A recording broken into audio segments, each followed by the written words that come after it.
Alhamdulillah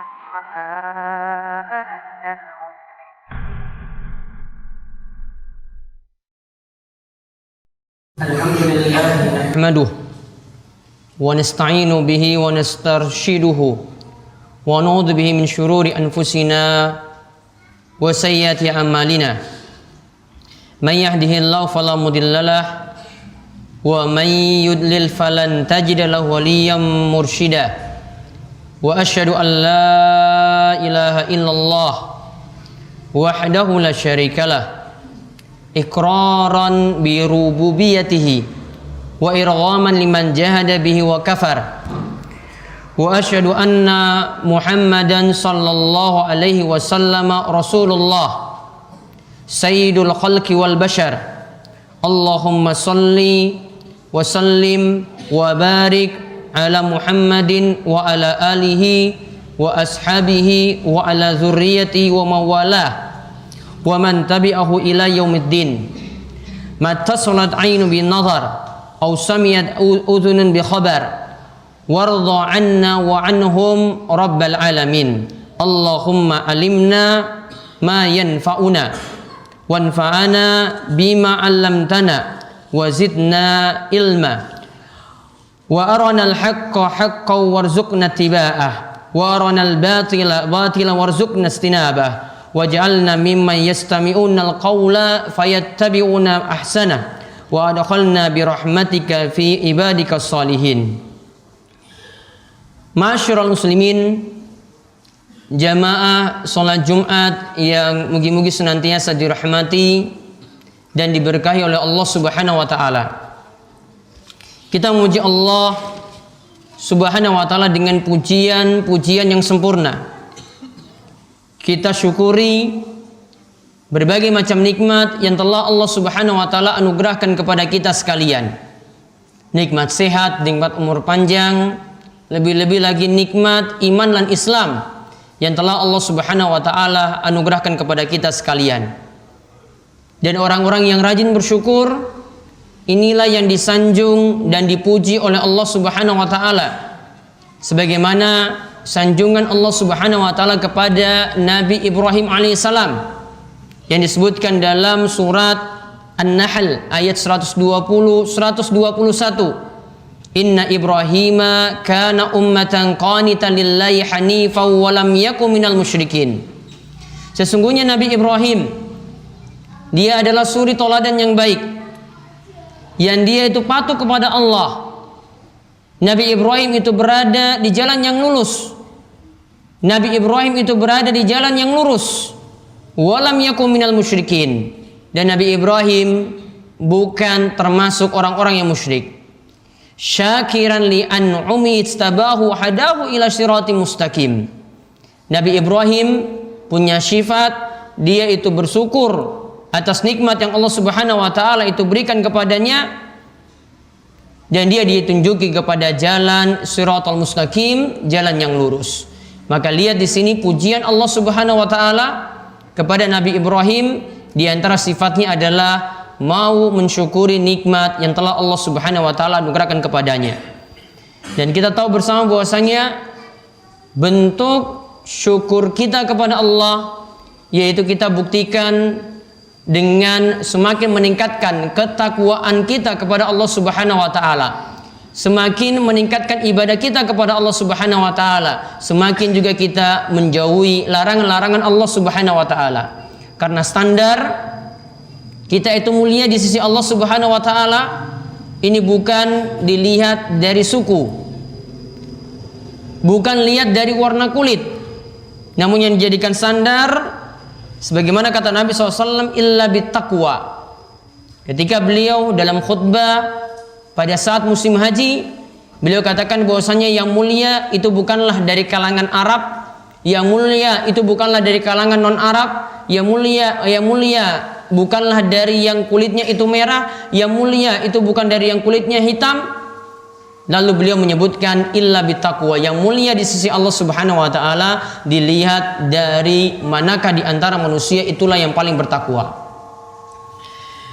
Kemudian salawat dan salam semoga tercurah kepada junjungan kita Nabi besar Nabi Agung Muhammad sallallahu alaihi wasallam. Beliau adalah suri teladan kita yang memberikan kita contoh-contoh yang baik, yang memberikan kita jalan yang baik, yang menunjuk kita kepada jalan Shiratal Mustaqim, jalan yang mengantarkan kepada jalan yang lurus. Yang dimana dengan petunjuk beliau ini bersama dengan para sahabat, akhirnya kita mendapatkan hidayah Islam yang terang benderang, dimana kita karena berkat nikmat-nikmat tersebut kita diperintahkan untuk banyak-banyak bersalawat kepada Nabi Shallallahu Alaihi Wasallam. Bahkan untuk doa-doa kita, ketika tidak bersalawat kepada Nabi SAW, maka doa itu akan tertahan. Sebagaimana dikatakan oleh Umar radhiyallahu anhu, ia pernah mengatakan, Inna du'a mauqufun bainas sama'i wal ard. Sesungguhnya doa itu jadi tertahan antara langit dan bumi. La yas'adu minhu syai'un. Doa itu tidak jadi naik ke atas hatta tusalli ala nabika sallallahu alaihi wasallam, sampai kalian mau berselawat kepada Nabi kalian Muhammad sallallahu alaihi wasallam. Ma'asyiral muslimin, jamaah salat Jumat yang mugi-mugi senantiasa dirahmati oleh Allah Subhanahu wa taala. Kita tahu yang membedakan kita itu adalah ketakwaan. Bukanlah yang menjadikan orang itu mulia itu dilihat dari kekayaan yang dia itu miliki, atau strata sosial atau pendidikan yang dia miliki.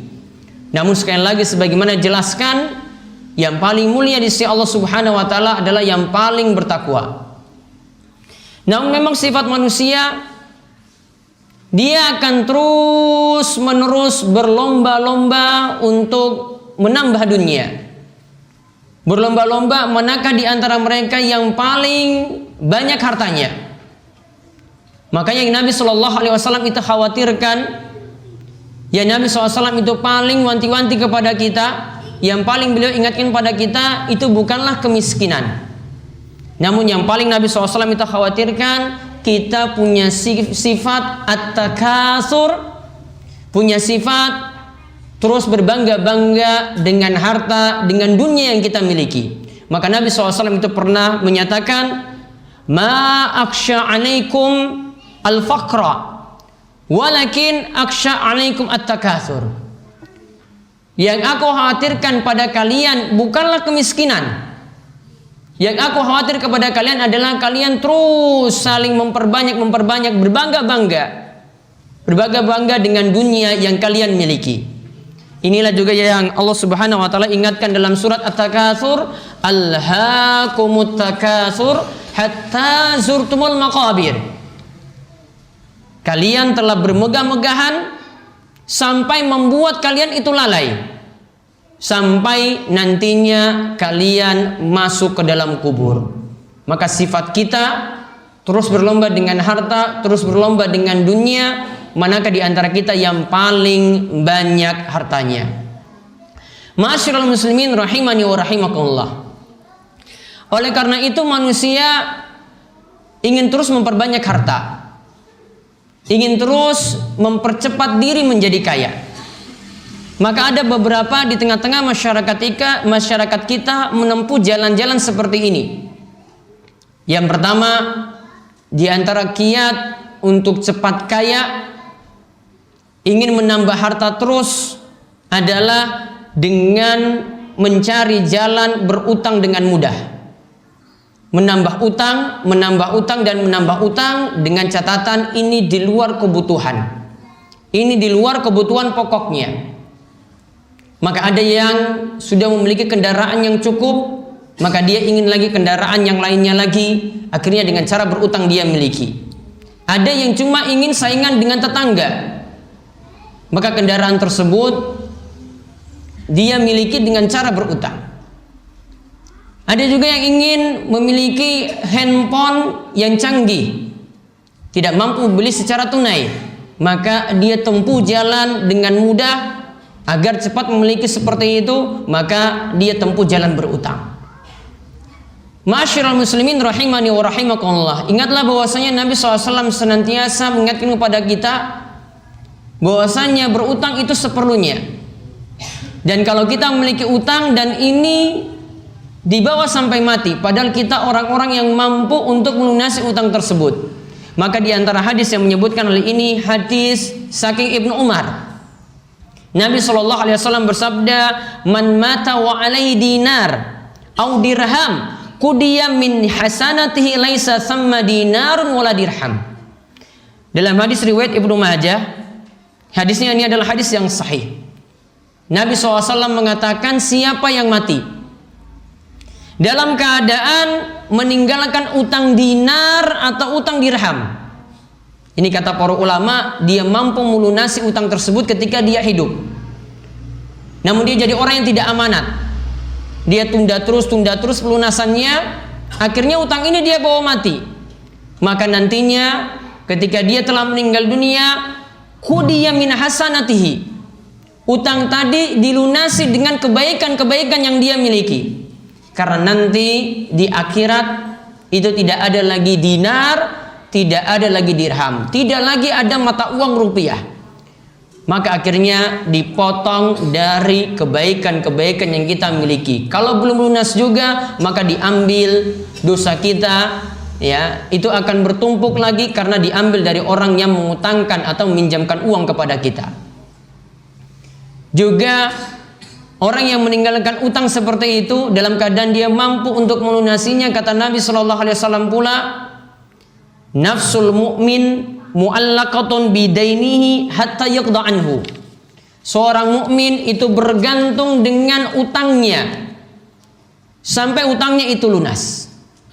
Kata Imam Al-Iraqi, beliau katakan bahwasanya kalau utang itu belum lunas dan orang ini sudah meninggal dunia, maka keadaannya tidak bisa diputuskan dia adalah orang yang selamat ataukah orang yang mendapatkan siksa sampai utangnya tadi dilunasi dari kebaikan-kebaikan yang dia miliki. Maka peringatan dua hadis tadi menunjukkan pada kita bahwasanya Nabi SAW mengingatkan sekali tentang masalah utang. Jangan sampai bermudah-mudahan karena ingin untuk menambah harta, ingin at-takasur tadi yang disebutkan oleh Allah Subhanahu wa taala dan Rasulnya, ingin berbangga-bangga dengan dunia. Yang kedua lagi cara untuk cepat kaya, yaitu dengan jalan cari kesempatan untuk korupsi. Mencari kesempatan untuk korupsi. Kalau kita lihat beberapa pengertian yang ada di instansi-instansi resmi, itu menjelaskan bahwasanya korupsi itu adalah penyalahgunaan jabatan resmi digunakan untuk kepentingan pribadi. Ini uang negara harusnya diperuntukkan untuk kepentingan negara, namun digunakan untuk kepentingan pribadi.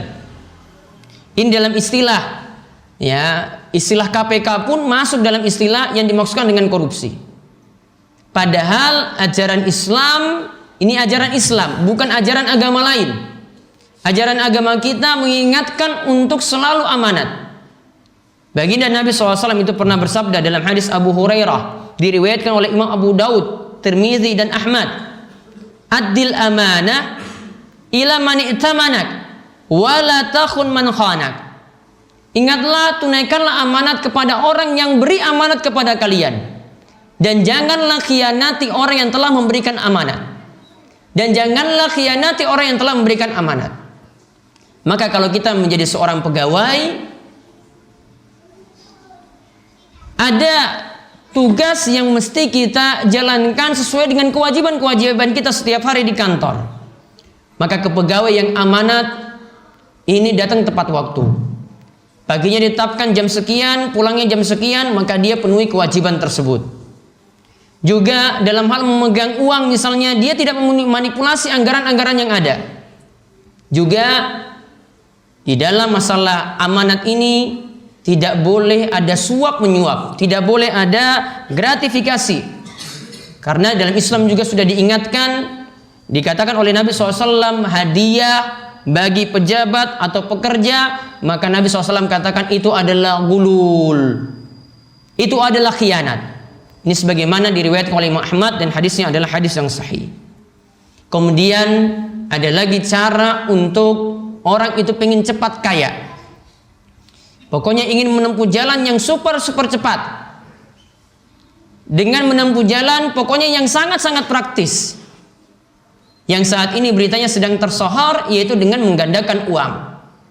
Yaitu uang yang dimiliki disetor sebagai mahar, kemudian nanti dukun atau kiai ini atau orang yang disebut dengan punya ilmu kesaktian seperti itu nanti akan menggandakan uangnya tadi. Uang yang disetor 10 juta nanti akan dilipat gandakan 10 kali lipat atau lebih daripada itu.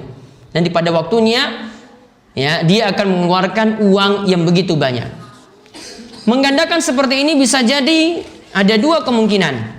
Yang pertama, ingat negara kita itu telah mencetak uang dengan jumlah yang terbatas. Maka kalau seorang itu memiliki sekian miliar rupiah, ratusan miliar rupiah, maka bisa jadi kemungkinannya di sini adalah kemungkinan pertama berarti ada penipuan. Atau kemungkinan yang kedua, dia suruh makhluk seperti jin atau kita sebut tuyul untuk mengambil harta milik orang lain sehingga uang itu berlimpah. Maka ini termasuk memakan harta orang lain dengan cara yang batil karena ada penipuan dan ada perampasan. Padahal Allah Subhanahu wa taala ingatkan dalam surat Al-Baqarah 188, "Wala ta'kulu amwalakum bainakum bil batil." Janganlah kalian memakan harta sama kalian dengan cara yang batil. Kalau tidak, kemungkinan yang kedua, ingat di dalam agama kita ada beberapa istilah, ada istilah mukjizat. Ada istilah yang kedua yaitu karomah. Ada istilah yang ketiga yaitu sihir. Kalau mukjizat itu datang dari para nabi. Nabi Sulaiman alaihissalam memerintahkan kepada orang soleh atau memerintahkan kepada jin, yaitu disebut dengan jin ifrit, itu bisa memindahkan istana Ratu Balqis. Ini suatu mukjizat yang besar, namun dimiliki oleh para nabi. Ada yang disebut karomah, ini datang dari para wali. Namun yang namanya mukjizat, namanya karomah itu tidak pakai guru. Namun ini didasarkan iman. Seorang nabi diberikan mukjizat itu untuk menyadarkan umatnya bahwasanya nabi ini punya keistimewaan yang luar biasa. Sedangkan karomah untuk menguatkan iman dari orang yang memiliki karomah tadi, yaitu dari para wali Allah. Sedangkan ada yang disebut ketiga dengan sihir. Sihir ini bukan dari para nabi, sihir ini bukan dari para wali, sihir ini dari orang-orang yang belajar ilmu-ilmu hitam, kemudian memiliki ilmu-ilmu kesaktian. Dia pun bisa menggandakan uang seperti tadi. Ujung-ujungnya sihir ini adalah bukan dari para wali, yang ada sihir ini datang dari setan. Dengan meminta tolong kepada jin, dengan meminta tolong kepada setan, dan ada timbal balik yang harus diberikan, yaitu faktor terbesar yang harus diberikan adalah orang yang memiliki ilmu sihir, ilmu santet tadi, ini harus melakukan kesyirikan terlebih dahulu kepada Allah Subhanahu wa taala. Ada tumbal yang diberikan, ada jimat yang dipakai, ada sesajian-sajian yang nanti disajikan. Ya, berbagai macam bentuk syirik dilakukan terlebih dahulu, barulah ketika itu muncul kesaktian-kesaktian. Demikian khutbah pertama ini. Aku qouli hadza wa astaghfirullah li wa lakum wa lisa'il muslimin innahu huwas samiul alim.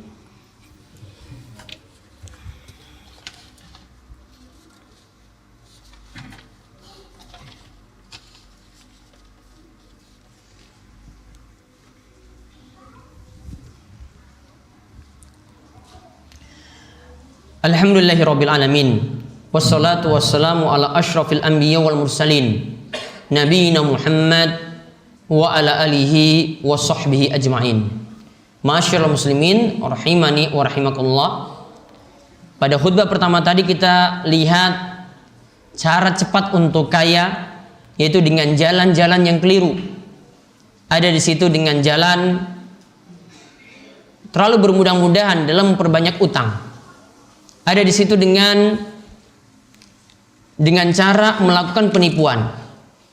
Ada juga di situ dengan jalan yang keliru seperti dengan jalan korupsi dan tidak amanat. Adapun dalam Islam, ketika kita ingin membuka pintu rezeki dan termasuk juga kita ingin dihilangkan dari berbagai macam kesulitan dalam masalah finansial, dalam masalah utang misalnya, Dalam agama kita telah diberikan jalan-jalan seperti perbanyaklah istighfar. Istighfar ini jadi pembuka pintu rezeki. Yang kedua, menjalin hubungan kekeluargaan, silaturahim. Kata Nabi SAW, siapa yang gemar untuk melakukan silaturahim dengan kerabat-kerabatnya, maka akan dipanjangkan umurnya dan akan diberkahi rizkinya. Kemudian yang ketiga, pembuka pintu rizki itu adalah dengan kita mengeluarkan sesuatu dalam bentuk sedekah dengan catatan ikhlas, ingin mencari ridha Allah Subhanahu wa taala. Dan juga ada doa-doa yang diajarkan dalam agama kita yang ini juga sebagai pembuka pintu rizki. Seperti doa yang diajarkan oleh Nabi SAW, Allahumma kfini bihalalika an haramik wa agnini bifadlika amman siwak. Ya Allah, cukupkanlah aku dengan yang halal dan jauhkanlah aku dari yang haram. Dan kepadamulah aku dicukupkan dengan segala sesuatu yang halal. Kemudian sebenarnya faktor yang utama kita keluar dari berbagai macam kesulitan dalam masalah utang, dalam masalah harta, dalam masalah rizki, itu adalah dengan beriman dan bertakwa dengan benar. Dengan semakin kita giat dalam ibadah. Karena Allah Subhanahu wa taala itu menyatakan, Allah berfirman dalam surat At-Talaq ayat 2 dan ketiga, Allah berfirman, "Wa may yattaqillaha yaj'al lahu makhraja." Siapa yang bertakwa kepada Allah, maka Allah akan berikan kepadanya jalan keluar. Wa yarzuqhu min haitsu la yahtasib, dan akan diberikan rizki dari jalan yang tidak dia sangka-sangka. Maka faktor utama untuk keluar dari kesulitan utang dan Allah membuka pintu rizki kepada kita sekalian dari jalan yang tidak kita sangka-sangka, marilah perbaiki ibadah kita. Dan juga perbaikilah dalam hal maksiat, dijauhi dengan benar-benar dan semakin mendekatkan diri kepada Allah Subhanahu wa taala. Di akhir khutbah ini kami ingatkan, di hari Jumat Nabi SAW menganjurkan kepada kita untuk bersolawat kepada beliau. Siapa yang bersolawat kepada Nabi sekali, maka Allah akan membalas solawat dengan memberi ampunan kepadanya sebanyak 10 kali. Innallaha wa malaikatahu yusholluna 'alan nabi ya ayyuhalladzina amanu shollu 'alaihi wa sallimu taslima. Allahumma salli ala Muhammad wa ala ali Muhammad kama shallaita ala Ibrahim wa ala ali Ibrahim innaka Hamidum Majid. Allahumma barik ala Muhammad wa ala ali Muhammad kama barakta ala Ibrahim wa ala ali Ibrahim innaka Hamidum Majid. Marilah kita panjatkan doa pada Allah, mugi-mugi di hari Jumat yang penuh berkah ini doa kita diperkenankan oleh Allah Subhanahu wa taala. Allahumma ighfir lil muslimina wal muslimat wal mu'minina wal mu'minat al ahya'i minhum wal amwat innaka sami'un qaribun mujibud da'wat. Allahumma alif baina qulubina wa aslih dhata bainina wahdina subulas salam wa najina minadh dhulumati ilan nur wa jannibna al fawahisha ma dhahara minha wa ma batan wa barik lana fi asma'ina wa absarina wa qulubina wa azwajina wa dzurriyyatina wa tub alaina innaka antat tawwabur rahim. Allahumma inna nas'aluka imanan la yartad wa na'iman la yanfad wa murafaqatan nabiyyika Muhammad sallallahu alaihi wasallam fi a'la jannatil khulq. Rabbana hab lana min azwajina wa dzurriyyatina qurrata a'yun waj'alna lil muttaqina imama. Rabbana atina fid dunya hasanah wa fil akhirati hasanah wa qina adzabannar. Wa sallallahu ala nabiyyina Muhammad wa ala alihi wa sahbihi wa man tabi'ahum bi ihsani ila yaumiddin wa akhiru da'wana anil hamdulillahi rabbil alamin. Nah, itulah video-video Darus Sholihin TV. Dukung Darus Sholihin dan jangan lupa subscribe videonya biar mendapatkan ingatan terus setiap hari.